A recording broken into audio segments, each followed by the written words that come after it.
Hello, everybody, and welcome to our live stream tonight. I am here with Tember Harward. Tember, thanks for coming on. I'm grateful to be here. Cool. So Tember is someone I've interacted with online with for, I don't know, probably the last year or two, I'd guess. We've kind of been like a year and a half, something like that. different groups and things. And Tember is same-sex attracted, and he is in a mixed orientation marriage. Which for a lot of people, there's a lot of different opinions and feelings about things like that. But today I wanted to, one, show that I actually am someone who loves to have conversations and listen to people that are same-sex attracted, and not just faithful people like Tember, but also those who are not. So if people are same-sex attracted and ever want to have a conversation like this, more than welcome. I consider you my friend and someone who I'd love to get to know. And so with Tember today, we're going to talk a little bit about his story. So anyway, let's dig into kind of your upbringing and kind of how you came to where you are today. Okay. So I grew up in California, been here my whole life. I grew up in a part member family. So my dad is very active LDS. My mom is non-denominational Christian. And so I was raised in a pretty conservative Christian household. I was never baptized, but I knew from a early age, like most same-sex attracted gay people will tell you, is that they experience they learned about their attractions at a pretty early age, or they noticed them. Same with me. So was there anything, I mean, in that experience, and I'll kind of jump in here every once in a while with some of my sort of questions, is so as you're growing up at a young age, you begin to notice that you have like that your feelings just didn't match with what other kids' feelings were like. I mean, what was it that kind of tipped you off? Yeah, I mean, like, I don't know, you hear in the church all the time, from people and even like family members, like, oh, you're gonna like, feel like this feeling towards girls someday, and you're gonna really want to go on dates and get to know them, and you hear your friends talking about like who they like and stuff like that. And I never got it. I was like, no, I don't feel that.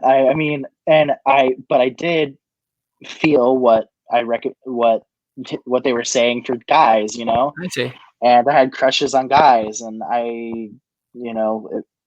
so going on Boy Scout camp was wonderful for me because I got to be around a bunch of guys that I was infatuated with, I see.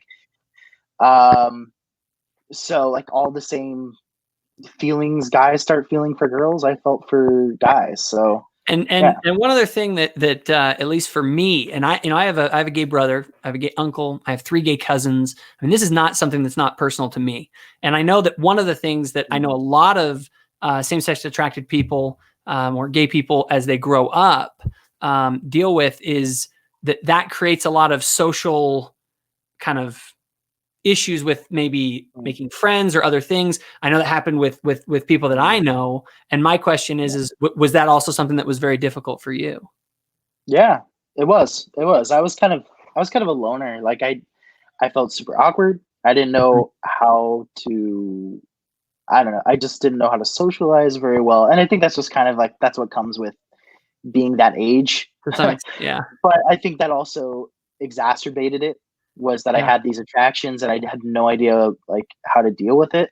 And in fact, it turned to really like self-hatred and self-loathing, because I heard things that people said in the church about homosexuality and, gay people, and like it was never positive things. Yeah. And so when I saw that it was like, I began to realize, oh crap, like I'm having gay feelings. Like I really, you felt like there was something wrong with you. Yeah. Like I was broken. I was wrong. I was sinning or something in order to have those feelings. And so I really just came to hate myself, especially when I felt it. Like I just loathed that part of me and tried to hide it. So and that's so bad. I think, and one of the things I'm so grateful for that the church has done, one of my favorite things the church has done in relation to this subject is the Mormon and Gay website.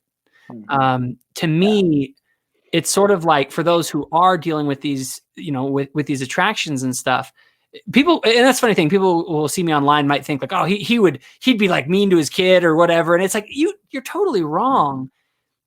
There's this line to draw between, being true to the doctrine, but then there's how you treat people, right? And the church, I will fully admit, I don't have any problems with our doctrine, but we have been wrong, dead wrong, in some of the ways that we've talked about homosexuality, in the ways that we've thought about it, and the things that we've done surrounding it.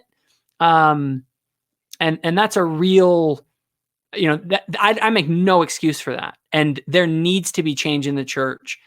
And luckily that is happening, I think, in a lot of positive ways. And that's the part that I really am a fan of. So anyway, that I just wanted to kind of let anyone who's listening know that that is something that is wrong. If you are people who say things about them as though they are somehow less than us, that's wrong, because we're all sinners. We're all broken.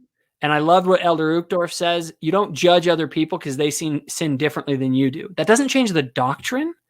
It simply changes the way that we act towards those who are, as I say, fellow sinners. And I don't make this distinction between the, it's like, oh, well, I'm a sinner, but I'm like, I'm the little sinner, right? I just do the little things. I'm not doing the big thing. Right? And my understanding of the doctrine is that's nonsense, right? It's any sin you fall short. We are the ones who judge one sin against another, right? And so anyway, I could go on a long tangent about that. I probably shouldn't go into it too much, but I just wanted to get that across, that to anyone who's listening to this, I hope that they know that we need to be there to love and support people in that kind of phase of life, right? When they're kind of coming to terms with that. Is there anything that you feel like any advice that you would give to someone who, all right, their child or someone they know is at that age where maybe they're figuring this out, and maybe I have a distinct, maybe I think my kid is same-sex attracted. What advice would you give to someone like me, a father who has a child that's in that situation? I think difficult issues like that should be something I wish that would happen to me when I was younger. Is I wish my parents would have gone over difficult situations and topics with me. I don't know, in family home evening or something. It doesn't have to be family home evening, but just talk about those difficult topics that, especially in the church, can be kind of taboo. Like sex or mental health, or even that's becoming more acceptable. In subjects like that, and talk about it. And so you can rely on your parent to know, hey, they are there, they understand their difficult issues to go with, and I can come to them with those things and feel comfortable to talk to them.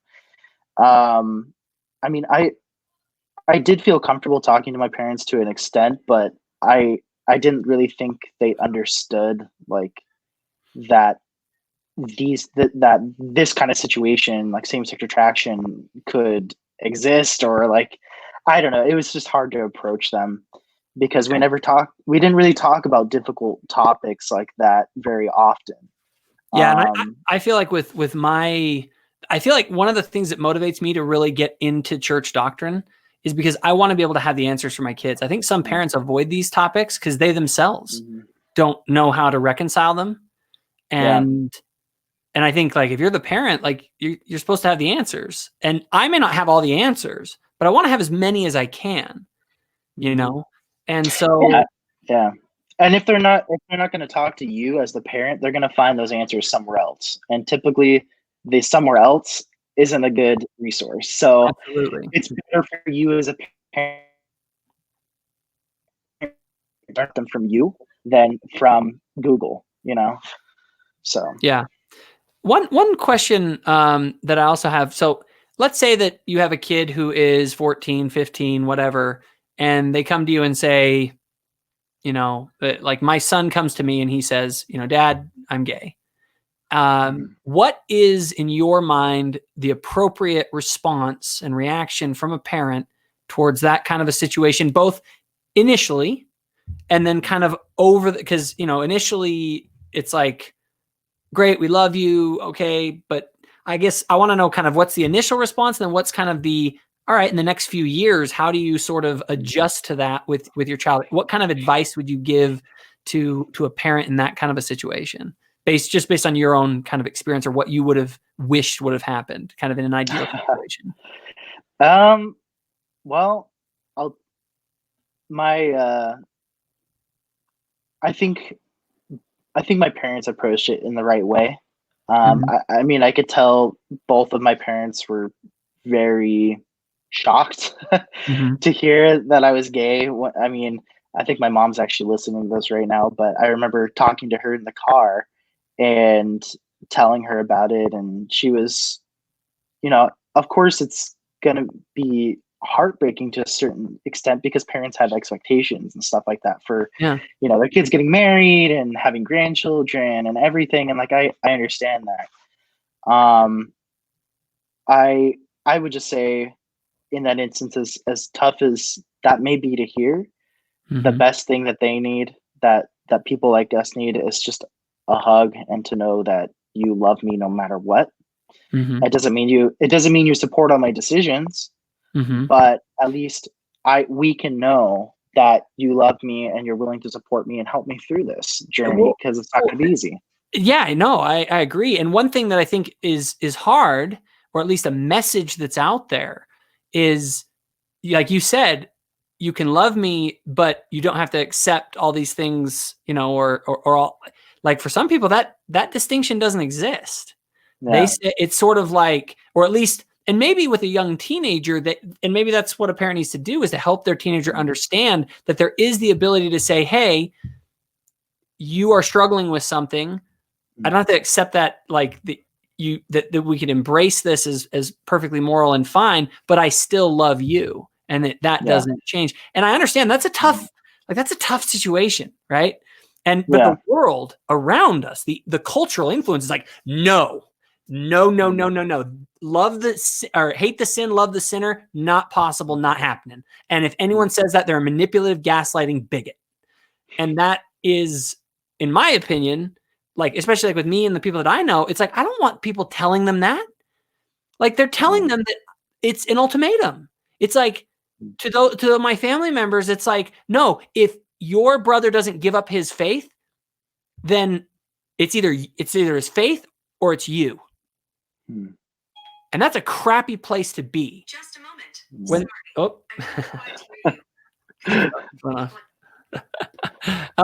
Siri heard you. Siri heard me, and the government. Oh, geez. So, but that is a situation that, I feel like, again, giving kind of my perspective on it, my take on that angle is that I don't like that ultimatum. It hurts, and it puts us in a bad place. And I want it to be where it's possible to say, hey, look, we don't have to agree on everything, but, like, I'm there for you always. And like, you can count on me. So I don't know. Do you have any other thoughts on that sort of? Yeah. I mean, exactly. I mean, I know my mom, it's not like my mom kicked me out when I came to her and I told her that, she still let me live there. She had her rules, of course, to live by. I mean, she wouldn't accept if I was, like, bringing boyfriends over and sleeping with them in our house. But she still supported me, even though I was going through that experience. And, it was, I ended up breaking the rules and getting kicked out eventually, but it wasn't because of my same-sex attraction. It was because I was doing other crap. Yeah. That's a whole other story. Oh, hey, there's believe me, you don't have to have same-sex attraction to get kicked out of your house. Yeah. Especially as a teenager who's being dumb. So anyway, all right. So you're a teenager, you come out to your parents. Now what kind of is, you had kind of told me in our kind of pre-conversation that you basically eventually embraced a gay lifestyle, kind of a typical thing, which, and place like California, I'm sure, is socially probably fairly normal. Yeah. Yeah. It was, I mean, it was, I don't know. I think there was still a little bit of like awkwardness with like my friends and stuff that I mean, they embraced it pretty quickly. And yeah, so I just attempted living on my own at 18 and being in various relationships. And, yeah, and that was my life for the next few years. So. Wow. And now this is the part that, so far this is a pretty typical story, okay, that a lot of people kind of have, and then it just kind of goes off that way. But yours takes a really different turn, okay, because you're not a member of the church. You are living an openly, gay lifestyle. And then what happens? So when I was 21, I had already kind of started looking for, well, mind you, before this, I had completely rejected Christianity. I hated Christians, and I especially hated Mormons. Like, wanted nothing to do with it. And so I was looking at different types of spirituality that would be inclusive of my gay lifestyle. And so I was looking at different religions, and sorry if you hear like my family in the background. No, you're fine. Here, but we both probably have kids that are like going to bed and stuff. Yeah. So I guess I was at a place where I was looking for more meaning in my life, more purpose. Definitely was not looking at any Christian religion, like I said, but my brother joined the church, and he was like my party buddy. Like, we did everything together. We partied together. We hung out together all the time. Like, we were super close. And so seeing him join the church was depressing to me because like he was the first person I came out to. And why did he join the church? I'm not, I've never asked him like what that turning point for him was, honestly. I should probably ask him that, but I know anyway, he ended up joining the church like about a year before I did. And he got his mission call, and I remember being on the phone when he read his mission call, and I just did to support him. I didn't really care. But once he joined the church, he actively tried to to get me back, or at least to get me to that point where I could get baptized. And so he brought it up in conversations, and since we were super close, I mean, it was just super natural. I mean, I didn't want anything to do with it, and I told him that, but he kept trying, and so he gave me and from your brother's perspective, like, if you have a brother who's gay and living a gay lifestyle, to go to them and be like, hey, give all this up and join the church. And you're not, I mean, this isn't even like a member who left that's coming back. This is someone who's never been a member. Like, that's incredible. Like, you have that whole thing where it's like, you think some people like, oh, this person will never be a member of the church. Like, I think you'd probably be at the top of that list, but he did it anyway. Oh, yeah. Yeah. So, yeah. I was the guy who like yelled obscenities at the missionaries when I passed them. Like, that's how ridiculously hateful I was. And then how many years later were you a missionary? Like 2 years later. Yeah. This is an incredible story. I'm really enjoying this.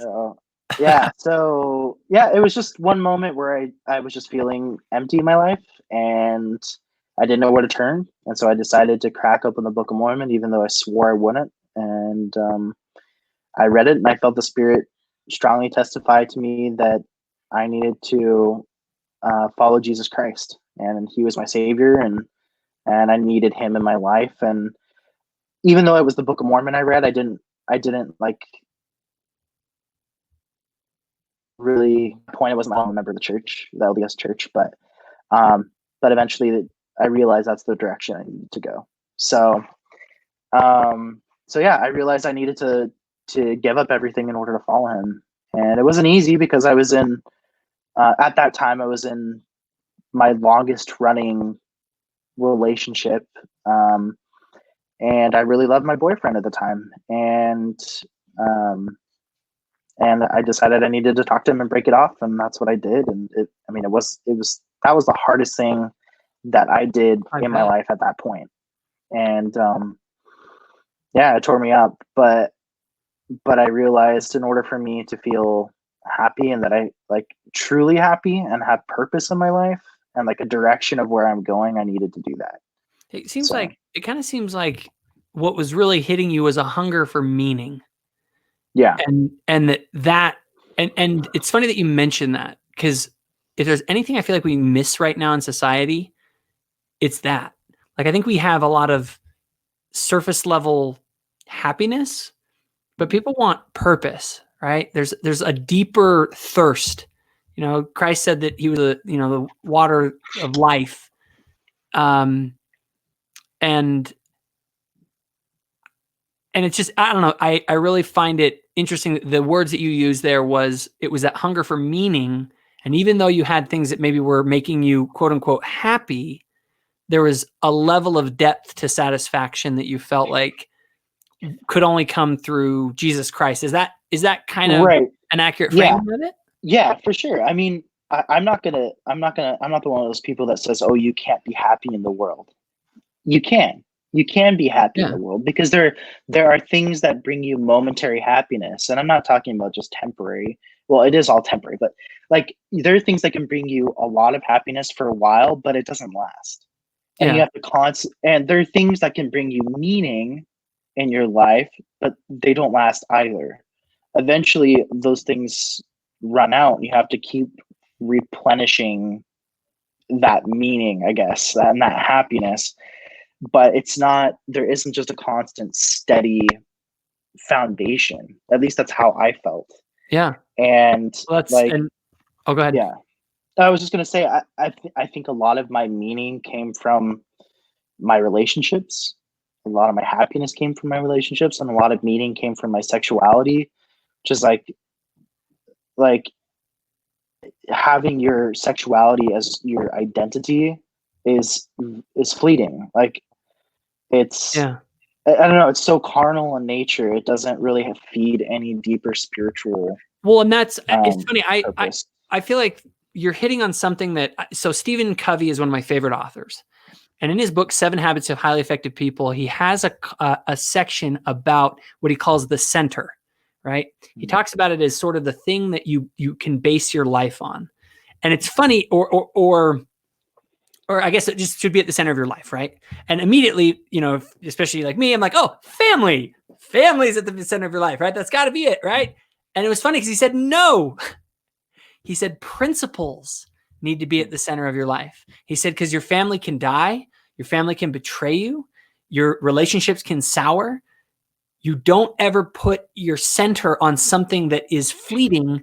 You put it on principles, because principles, truth, deep, profound truths about the nature of being and reality itself they're the rock that Jesus talks about, right? Exactly. And so, and that is, I don't know, I just found all this, it's very interesting that was the connection that you made, in the sense that you felt that need for a rock, for something to put your feet on. And Jesus Christ, as he has his kind of thing is that he's the living waters that kind of never run out. Right. Yeah. Yeah. And I feel like living that life, at least for me, is in order to find more meaning and greater harmony in my life, I was constantly compromising my morals in order to cater more to other people's needs. And like, I don't know, it's hard to explain, but I'm assuming in that context, you're saying, when you're saying violating your morals, you're saying violating something that deep down inside you knew was right or wrong. Yeah, because in my Christian upbringing, like I had morals. Like I had a moral foundation of things that I felt were right.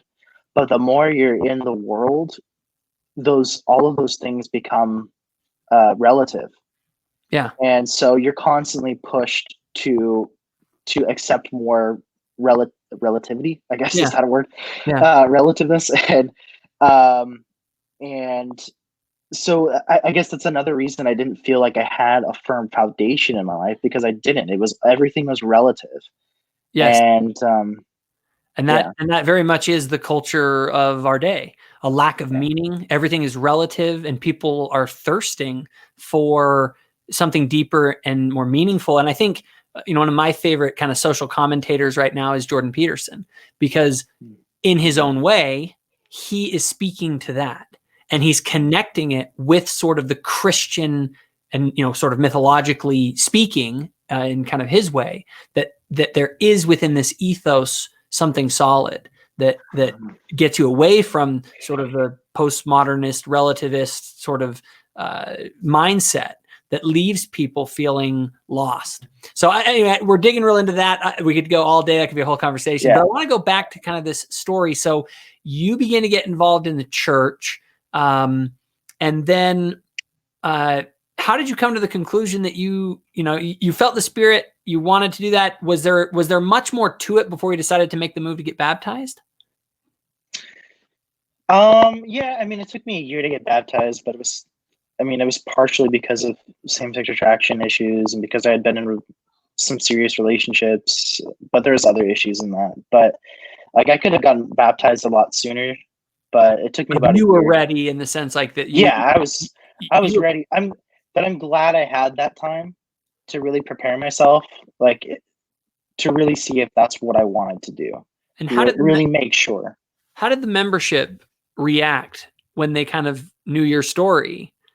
They didn't And know. they didn't know. Well, I didn't come out to anyone. So I was living in Ventura County, and then I moved down to Orange County Okay. to be with my dad's side of the family, my LDS side, Oh, and and so down like Laguna, the Huntington Laguna, Beach. Huntington Beach area. Huntington Beach, yeah. So I was in the Huntington Beach stake, and it was good because it was kind of like change of scenery. And honest, I was really fearful about admitting my Yeah. past, because I had heard a lot of negative comments in my preschool growing up and stuff, and I just didn't want to be open about it. So I was closeted Yeah. before I went on my mission. I mean, I told my bishop and I told my stake president, How and did they they knew, react? and they were very supportive. Like, I was blessed with amazing leaders, Uh-huh. and not everyone has that. I think most leaders are very understanding and willing to help you as much as they can, and Uh-huh. they were just wonderful. Yeah. Yeah. And I hope that like, it's funny because some people might think that I would be like, that's bad. We need to, like, leaders are all going soft. And I'm kind of like, Mhm. no, guys, like Mhm. not at all. The way we treat somebody like you or anyone who's dealing with same-sex attraction should be love and compassion, no matter what. Now, Yeah. doctrinally, sure, I'm gonna say, hey, if you're trying to, like, change the doctrine and changing what's true and kind of pushing a particular agenda to alter the church, like, yeah, I'm gonna be like, nope, like, let's, we're gonna draw some lines here.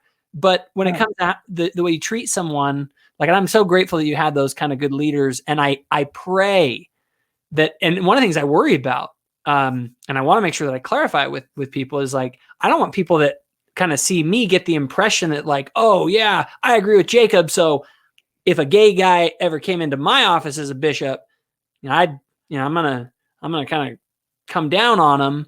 Mm. And it's like, I couldn't say anything farther from the truth. So I mean, nothing is farther from the way that I would want someone to handle that. And I'm glad the culture is moving in that direction. I do have my concerns when people start pushing for, hey, let's protest outside of, church headquarters because we don't like the doctrine or whatever. Anyway, just Yeah. wanted to kind of make that comment. So your bishops are really good. Mhm. And now you are in the ward, and now you're deciding to go on a mission Mhm. at a later age. How old were you at that point? I went on my mission at 23. Wow. So you've Yeah. been you even go on the mission. Like, what prompted you to actually decide to serve a mission? Um, I don't know. I had seen the amazing. I mean, just like any convert could probably tell you, I saw how much the Lord had done such a huge thing in my life, and I wanted to share that. Like I remember my baptism date like it was yesterday, and how much joy I felt in that moment. It was just so overwhelming, and it just continued to grow and just increase as I was in the church. I still had my challenges, of course, like anyone else, but I really truly felt the atonement in my life, and I wanted others to feel that as well. And I knew if someone like me could join the church, like anyone could, anyone. You got And that's that's that. Yeah, that was my ultimate goal. I mean, I wanted to find the tatted up people, the people that were rough around the edges, who absolutely despised Christianity and religion, and I wanted to find those people and tell them that the Lord loves them, and we need them. We need them and their talents here in the church, and what a beautiful, yeah. what a great way to look at it. No, and if all missionaries had that sort of an attitude, what a different world we could have. So you go on a mission. And one thing I have a question about, so mission companions, when they start talking about each other, start talking about their life. Like, did you just kind of like leave out a lot of details, or how did that work? So for a while, it's kind of funny actually. For a while, when people would ask me, "Oh, like, what do you like about girls?" or "Who did you date?" like, I would pretend that my boyfriends were girlfriends, and and I don't know, just I was just afraid. I was afraid to admit it because I didn't know what people were gonna say or how they were gonna react, or they were gonna treat me differently. And but it came to a point where the Lord was putting people in my path, like people who were formerly members of the church and were now living gay lifestyles. I kept seeing us run into those people, and I knew it wasn't by chance.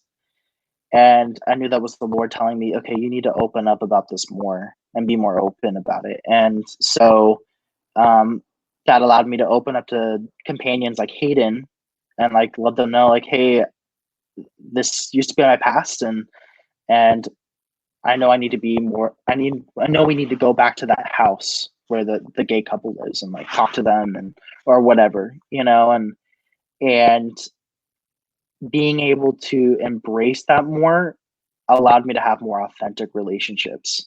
Yeah. And it was, and um, I think that's huge for anyone who has same-sex attraction. Mm-hmm. You need to be able to be open and talk to people about it. And I know it's scary, maybe not so much, in the secular world to open up about it, but especially in our very conservative church, I know it can be scary to open up about it, but that's, and we need to change that. Well, exactly. Like some people think I'm an anti anything changing activist, and I'm not. I am 100% behind changing the culture around, like gay people should not be afraid to talk openly with members of the church about it. And we should not, that to me is something that we should be able to fix. Now I will say that it gets a little complicated when some would use that sort of compassion that people have to try and push farther than they should, to, as you would say, kind of change doctrine, right? Because it's sort of like, well, if we're compassionate, then we need to change these things. And when it comes to like doctrinal stuff, and that's where I draw that line. But again, I think we'll get more into that a little later. So your mission experience, obviously summing up a mission is kind of tricky to do, but give me a little bit of a breakdown on your mission.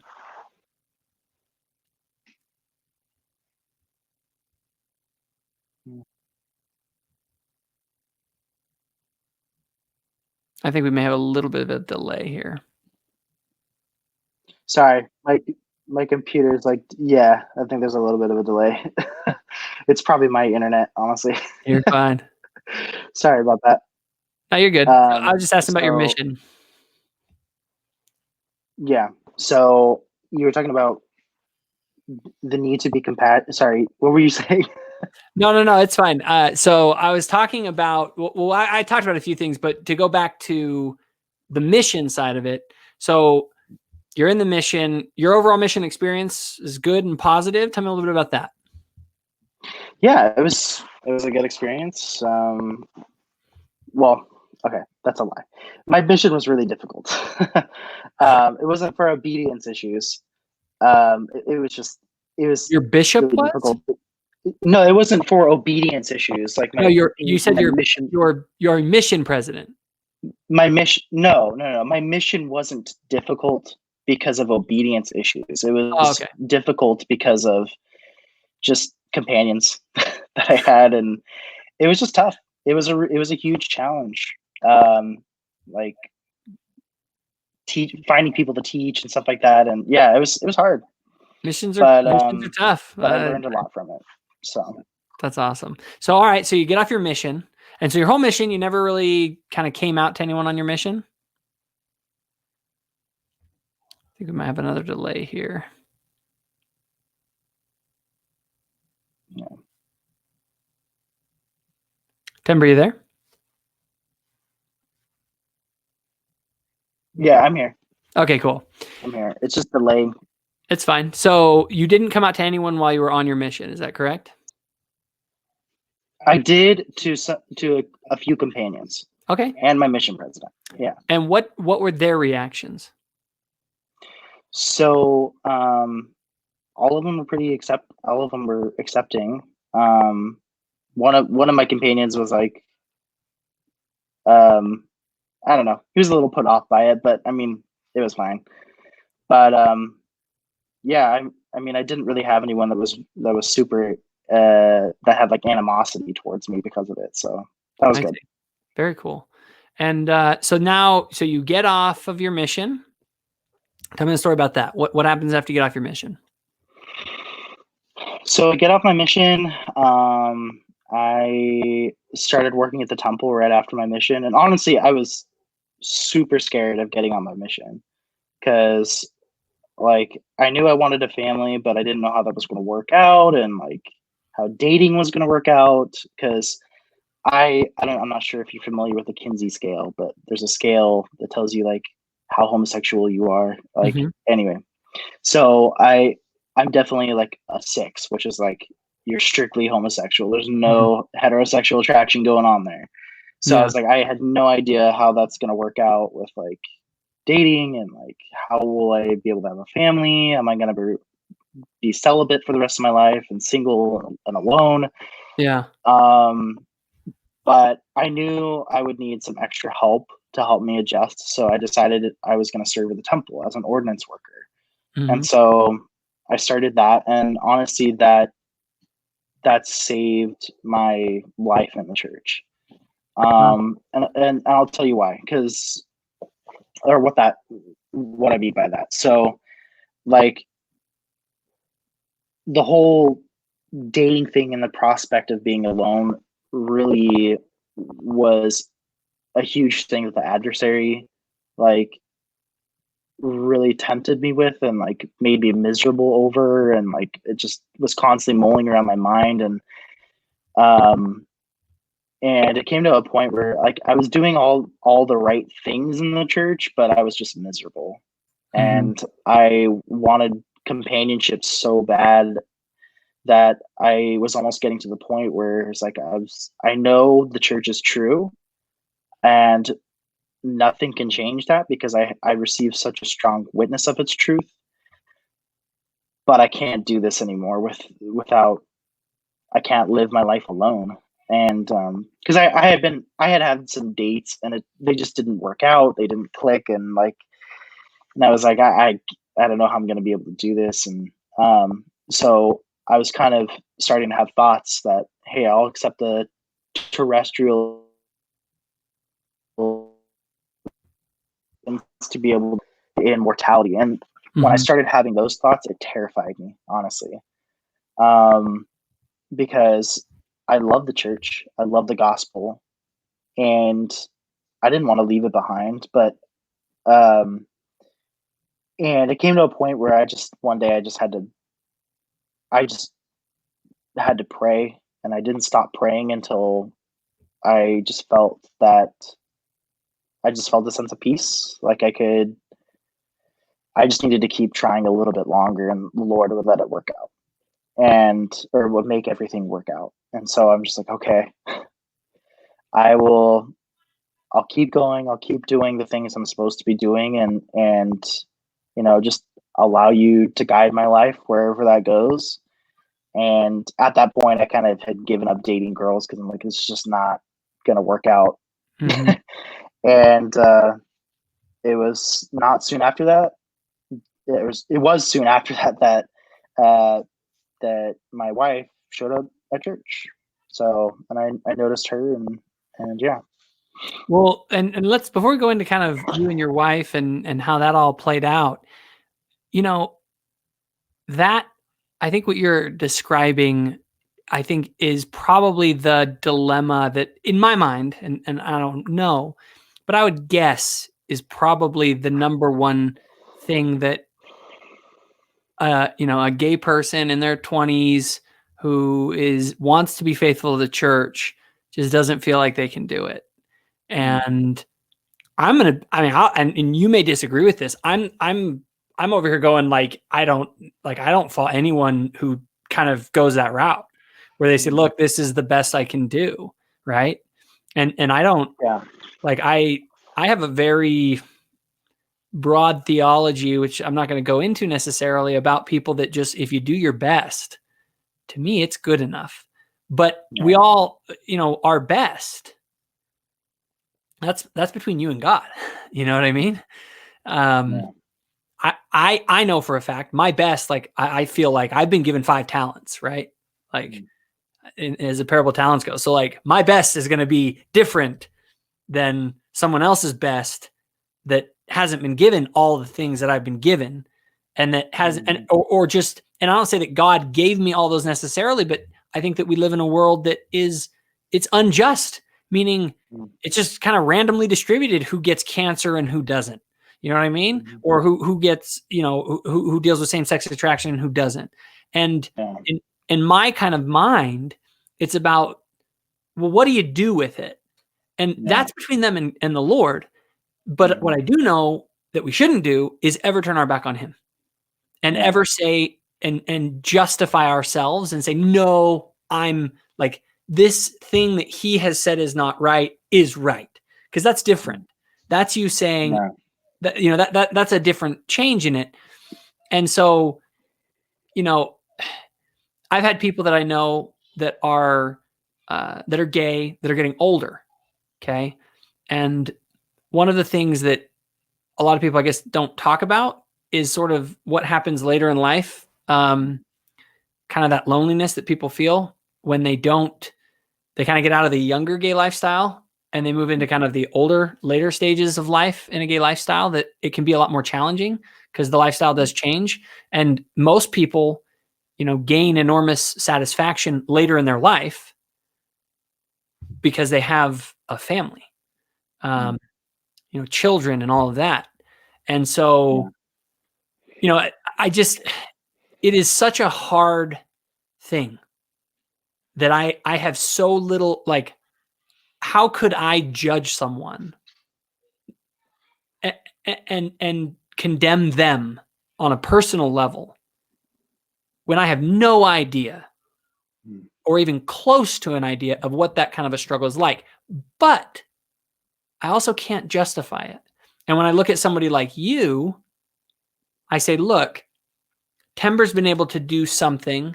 I'm not necessarily saying, in my mind, that's the route that everyone needs to take. Yeah, not everyone needs to be married heterosexually. Yeah, and that's a question I guess I might have for you is, do you, in your mind, is it like everyone should do what I'm doing? No. Or well, and then so explain a little bit about that. What are your feelings about, what advice do you give to someone who is gay, and maybe a same person who is in the position that you were, when you were struggling after your mission? Like, what do you say to a person like that? as far as what they might ask, like, well, what should I do? That's a tough question, I feel like. There's a lot to cover with that question. I'll try to keep this succinct. So the first major thing I would say is if you still feel burdened, and if you still feel like your same-sex attraction is a burden, and it's like Paul talks about, this thorn in your flesh that's constantly like just holding you back, and you need to be able to accept your same-sex attraction for what it is and stop seeing it as a thorn and as an experience, more as this is going to be a mortal experience you have, and realize that the Lord can turn that experience into something beautiful. The Lord can use these challenging experiences to make us stronger and develop talents to use for his name's glory. Well, you've already friggin' done that. And I mean, even if you hadn't gone the route that you've gone, just the parts of your story of your faith and dedication can be so inspirational, right? The greatest stories that people have are when they face the greatest adversities, right? And so, yeah, I mean, I can see what you're saying, basically, that, I mean, I immediately can see where a person who's doing this can become an emblem of faith at different levels. You know what I mean? Yeah. Well, not only that, but so it's my personal belief that every, I hate using this word because people always spin it in a negative way. Every weakness people have can become a strength. And by weakness, I'm not saying it's something bad, because same-sex attraction isn't bad. It just is what it is. It's not good or evil. But it is, to me personally, it's a weakness, but God uses weakness to become something greater. Yeah. And so I believe it's something that he has intended us to have. In fact, I believe what Ether 12:27 says is that God gives unto men weakness, that if they, I'm paraphrasing, I don't know exactly, but if they humble themselves before him, that he'll make weak things become strong unto them, right? So I believe it's a blessing. It's a gift and a blessing that he's given to those of us who experience it, for us to develop in the way that we need to become eternal beings someday. Every person has their weaknesses, but weaknesses aren't bad things. It's how you use them. Yeah. And God is intending those things to really be the nourishment that you need to become the disciple and son of God you need to be. So anyway. No, that's great. And have you found that like that kind of a message, right? Kind of a faithful message that doesn't necessarily give someone an ultimatum, but in a way sort of gives them guidance on ways to kind of frame the whole situation. Do you find that there are good groups out there where people that maybe are in that situation that you were in, where they can find that kind of an environment where these sorts of things like you're talking about are being said? Yeah, for sure. I mean, the biggest one right now is North Star. Probably a lot of people are familiar with that. If you're not, go to northstarlds.org. Unfortunately, they're really just online groups that you can, but I mean, that's a great start to really talk to people who are trying to live a faithful life. That's why I joined. That's why I'm part of a network called LDS Beacon, and we're trying to create more like face-to-face support for people in local areas where you can meet with people face-to-face and have that support. Yeah, so those are really the main resources at this point. I mean, to be frank, the church's resources are kind of I'm sorry, I think we delayed a little bit. Yeah, I think it did. I'll just kind of paraphrase it, but yeah, basically we were saying that the LDS, the church's resources right now just are not that great, and I would agree with you. I think that there are some areas that could be improved there for sure.